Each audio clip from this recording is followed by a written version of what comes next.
Bismillahirrahmanirrahim. Assalamualaikum warahmatullahi wabarakatuh. Alhamdulillah wa syukurillah wa la khawla wa la quwata illa billah. Wassalatu wassalamu ala rasulillah wa ala alihi wa sahbihi wa mawala. Amma ba'du.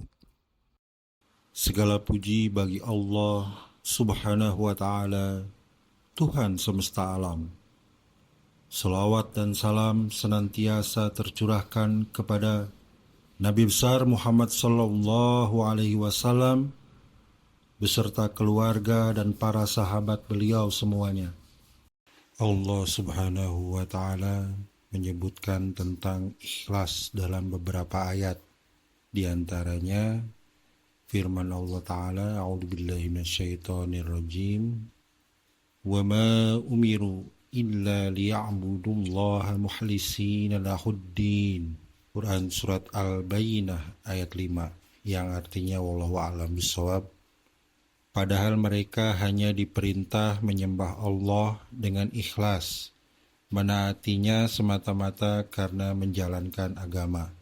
Dan firman-Nya, fa'budillaha mukhlishan lahuddin, ala lillahid dinul khalis. Quran Surah Az-Zumar ayat 2 dan 3, yang artinya maka sembahlah Allah dengan tulus ikhlas beragama kepadanya. Ingatlah hanya milik Allah agama yang murni dari syirik. Pada ayat lain Dia berfirman, Qulillaha a'budu mukhlishan lahuddin. Quran Surah Al-Jumar ayat 14, yang artinya katakanlah hanya Allah yang aku sembah dengan penuh ketaatan kepadanya dalam menjalankan agamaku. Dan pada ayat yang lain disebutkan bahwa mengikhlaskan agama adalah pondasi agama Islam.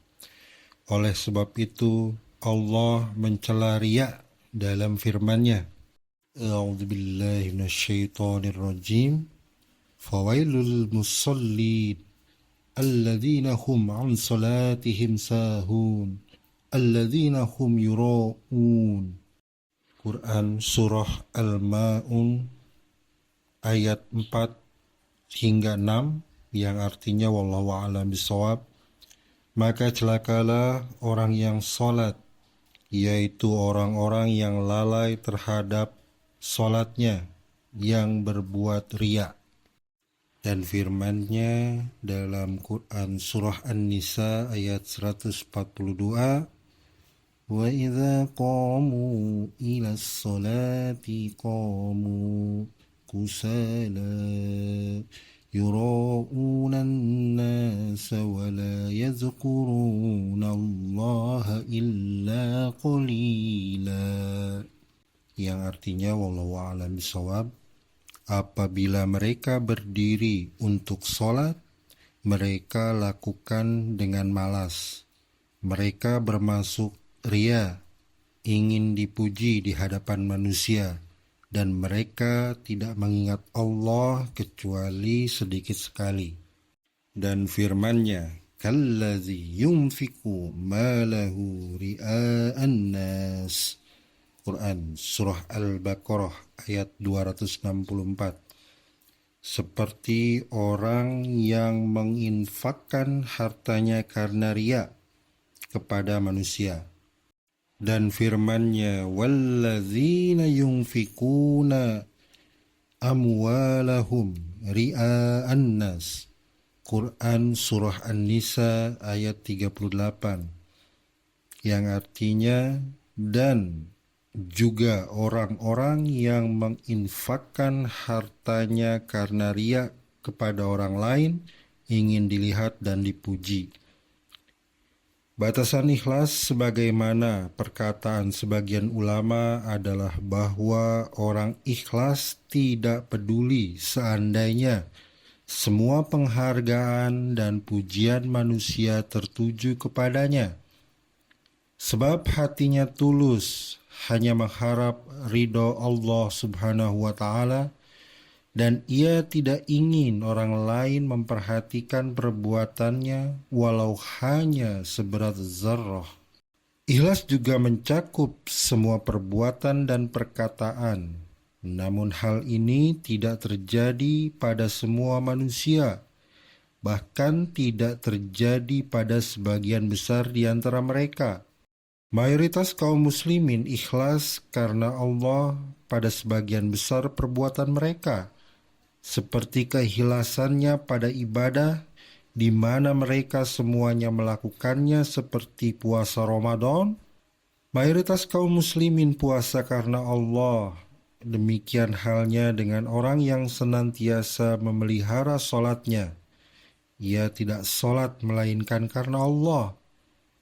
Berbeda dengan orang yang tidak memelihara sholatnya, ia sholat lantaran malu atau ria, atau karena motif duniawi. Oleh karena itu, Nabi Shallallahu Alaihi Wasallam bersabda dalam sebuah hadis yang diriwayatkan oleh Imam At-Tirmizi, "Apabila kamu melihat orang yang biasa ke masjid, maka persaksikanlah bahwa ia orang beriman. Karena sesungguhnya Allah Ta'ala berfirman dalam Quran Surah At-Taubah ayat 18 yang artinya wallahu a'lam bishawab. Sesungguhnya yang memakmurkan masjid Allah hanyalah orang-orang yang beriman kepada Allah dan hari kemudian, serta tetap melaksanakan sholat, menunaikan zakat, dan tidak takut kepada apapun kecuali kepada Allah. Orang yang tidak sholat kecuali dengan wudu dan mandi, maka sesungguhnya ia tidak melakukan hal itu kecuali karena Allah. Oleh karenanya Rasulullah Shallallahu Alaihi Wasallam bersabda dalam sebuah hadis yang diriwayatkan oleh Imam Ahmad dan Ibnu Majah dari Syauban radhiyallahu anhu. Ia berkata, "Sempurnakanlah dan janganlah kalian mengurangi. Ketahuilah bahwa amal perbuatan kalian yang paling baik adalah sholat, dan tidak ada yang menjaga wudu kecuali orang mukmin. Karena wudu merupakan rahasia antara seorang hamba dengan Allah. Boleh jadi wudu seseorang batal dan tak ada seorang pun yang mengetahuinya. Maka jika dia memeliharanya berarti dia menjaganya karena Allah Ta'ala. Orang semacam ini pasti orang mukmin. Ikhlas dalam perbuatan yang mendatangkan manfaat dari sisi lain. Tentu lebih sedikit jika berkaitan dengan perbuatan badaniyah yang berkaitan dengan anggota badan. Oleh karena itu, beliau bersabda dalam sebuah hadis yang telah disepakati keabsahannya, yaitu ada 7 golongan yang akan dinaungi oleh Allah Subhanahu wa Ta'ala di dalam naungannya pada hari tak ada naungan selain naungannya. Wallahu a'lam bishawab. Subhanaka Allahumma wa bihamdika asyhadu an la ilaha illa anta astaghfiruka wa atubu ilaik. Hadanallahu wa iyyakum ila syiratim mustaqim. Billahi taufiq wal hidayah. Assalamualaikum warahmatullahi wabarakatuh.